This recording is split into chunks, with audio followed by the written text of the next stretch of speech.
There's a new program here on CTN that features a behind-the-scenes look at Portland's vibrant artistic community. Leslie talked with producer Tom Handel about CTN's Spotlight series. Well, Tom, Community Television Network is adding a new show to its lineup, and it's an exciting show. Tell us a little bit about it.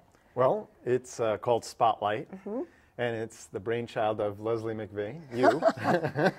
Yes, Came up with the idea that we really didn't have much of an arts presence on our station, and this area is so rich with its creative economy that it really seemed like a natural thing for us to do. So we applied for grants and talked to several arts organizations that you instigated, and got a grant from the Quimby Foundation. We still have a few more grants pending, but our first show in the series just aired last week, and it will continue all month long. It's the first episode is about the Portland Ballet, the Maine Conservatory of Art, a collaboration between the Portland Museum of Art and David Wolf, and playback theater. Well, that's exciting, and we are rich in the arts in this area, incredibly rich.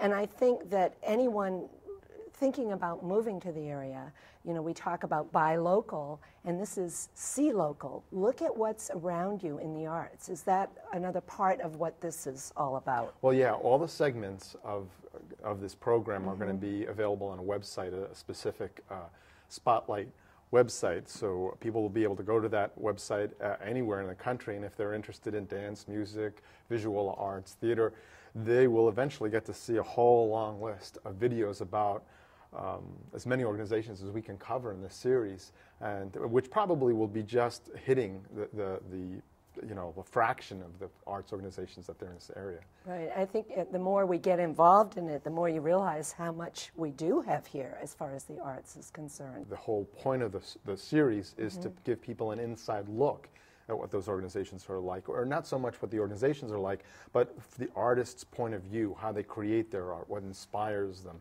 what kind of pains they go through. It was really fun and interesting, I think, for all of us to work on it and learn so much about dance and theater and the different approaches people have to their art. It's fascinating. Right. And giving people in the community who might not think about going to the theater or to a ballet or to the art museum a chance to see a little bit behind the scenes and what it's all about, and maybe venture out and go to one of these places. Yeah, the very first segment is on the Portland Ballet, and we actually talked to two dancers and the choreographer in that, and they talk a little bit about their past, what it was like to grow up and you know, as a young child, get on point at a very young age. I guess it happens around the age of 10 or 11, which is pretty strenuous, it seems to me, to be on point. And when they talked about the pain and the rigor of it, it really was amazing what women or girls go through at a very young age to get into it. And even when they become professionals, they have to have other jobs to supplement their income. And we go behind the scenes a little and show some of that too. That's one thing that was really notable, and I think what people see in this program is how accessible it is to get involved in the arts, not just to watch or view them as a spectator, but actually get involved. The Portland Conservatory of Music sounds really lofty, and they have excellent standards and all that sort of thing, but they consider themselves a community organization that welcomes anyone with an interest in music to come in, learn, and actually mingle with other people that are very professional, and there's sort of a synergy that works off of that in a way that I think most other conservatories might not. You know, it's not that accessible. Playback theater is another great and unusual kind of theater group, and welcomes people from all over. Actually, the audience get involved in the production. So I think, at least with this first episode, people will see how accessible the arts in Portland really are.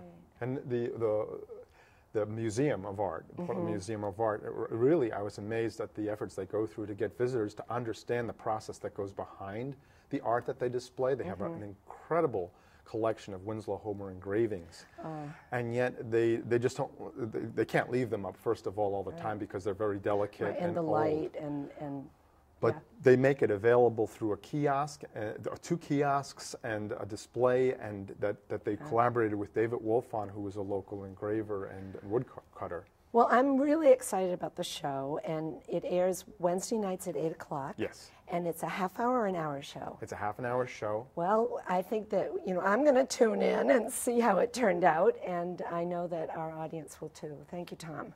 Welcome. Thank you.